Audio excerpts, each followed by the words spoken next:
হাসান নাসরুল্লাহ হত্যায় প্রতিশোধের ঘোষণা খামেনির, ৫ দিনের শোক ইরানে। দর্শক বুঝতেই পারছেন যে হাসান নাসরুল্লাহকে যে ইসরায়েল হত্যা করেছে, এটি এমনি এমনি যাবে না।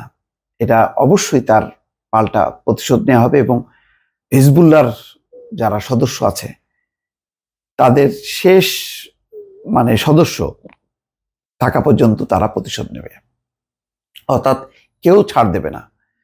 এইটা হিজবুল্লাহ অন্য ধরনের সংগঠন। ইসরায়েল এমন একটা জায়গায় আঘাত করেছে যার ক্ষত অনেক দিন থাকবে এবং ইসরায়েলকে বহুদিন এটা ভুগতে হবে।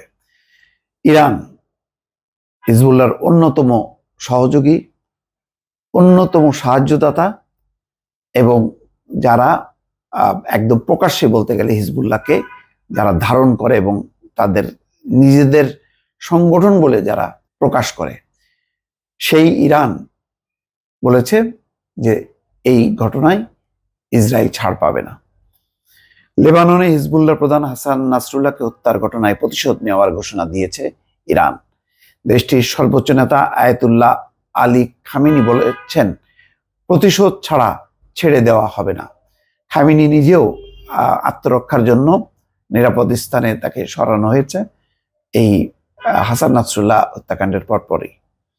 ইসরায়েলি বিমান হামলায় লেবাননের শিয়া ইসলামপন্থী রাজনৈতিক দল ও সশস্ত্র সংগঠন হিজবুল্লাহর প্রধান হাসান নাসরুল্লাহ নিহত হওয়ার খবর প্রকাশ হবার পর প্রতিক্রিয়া জানাতে গিয়ে শনিবার খামেনি এই কথা বলেন যে প্রতিশোধ ছাড়া আর কোনো বিকল্প নেই। হিজবুল্লাহর প্রধানকে শহীদ উল্লেখ করে তার হত্যার ঘটনায় ইরানে ৫ দিনের রাষ্ট্রীয় শোক ঘোষণা করেছেন খামেনি।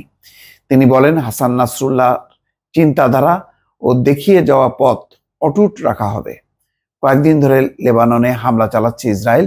গত শুক্রবার রাতভর রাজধানী বৈরুত সহ লেবাননের বিভিন্ন জায়গায় তারা ১৪০টি লক্ষ্যবস্তুতে হামলা চালায়। এরপর গতকাল হাসান নাসরুল্লাহ নিহত হবার খবর জানা যায়। ইরানের সংবাদ মাধ্যমগুলো জানিয়েছে, বৈরুতে গত শুক্রবারের হামলায় ইরানের রেভলিউশনারি গার্ডসের একজন জেনারেল নিহত হয়েছেন। এর আগে গত জুলাই ইরানের রাজধানী তেহরানে এক হামলায় নিহত হন ফিলিস্তিনের সশস্ত্র সংগঠন হামাসের রাজনৈতিক শাখার প্রধান ইসমাইল হানিয়ে। ইরানের নতুন প্রেসিডেন্টের শপথ অনুষ্ঠানে অংশ নিতে তেহরানে গিয়েছিলেন হানিয়ে। দর্শক দেখেন কত ভয়ঙ্কর ইসরায়েল, যে ইরানের ভিতরে ঢুকে হামাসের প্রধানকে, রাজনৈতিক শাখার প্রধানকে হত্যা করেছে।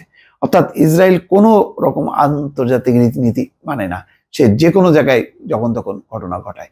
এর আগে দেখেছেন নিশ্চয়ই ওই যে সিরিয়ার রাজধানীতে, সেখানে একটা ভবন ধসানো হয়েছে এবং সেখানে ইরানের ৩-৪ জন শীর্ষ কমান্ডার মারা গেছে। ইসমাইল হানিয়াকে হত্যার পেছনে ইসরায়েলকে দায়ী করে ইরান ও হামাস। এবার বৈরুতে বিমান হামলা চালিয়ে হিজবুল্লাহর প্রধান হাসান নাসরুল্লাহকে হত্যা করা হলো। মধ্যপ্রাচ্যে ইরানের ঘনিষ্ঠ মিত্র ফিলিস্তিনে হামাস, লেবাননের হিজবুল্লাহ ও ইয়েমেনের হুতি, এই 3টা সংগঠন হচ্ছে একেবারে ইরানের সমর্থিত এবং ইরানের অর্থ সহায়তা পুষ্ট। একটা হচ্ছে ফিলিস্তিনের হামাস, আর লেবাননে হিজবুল্লাহ এবং ইয়েমেনে হচ্ছে হুতি। এই 3টি হচ্ছে শিয়াপন্থী। যুক্তরাজ্য তাদের পশ্চিমা মিত্রদের কাছে হামাস ও হিজবুল্লাহ সন্ত্রাসী সংগঠন। ইরানের সর্বোচ্চ নেতা খামেনি এখন মধ্যপ্রাচ্যের পরিবর্তিত পরিস্থিতিতে কি সিদ্ধান্ত নেন সেটা গুরুত্ব সহকারে দেখা হচ্ছে। দেখা যাক এই অবস্থা যে অনেক দিন চলবে এবং মধ্যপ্রাচ্য এই মুহূর্তে একদম উত্তপ্ত বারুদের মতন, সেটি আর বলার অপেক্ষা রাখে না। দর্শক ভালো থাকবেন, আল্লাহ হাফেজ।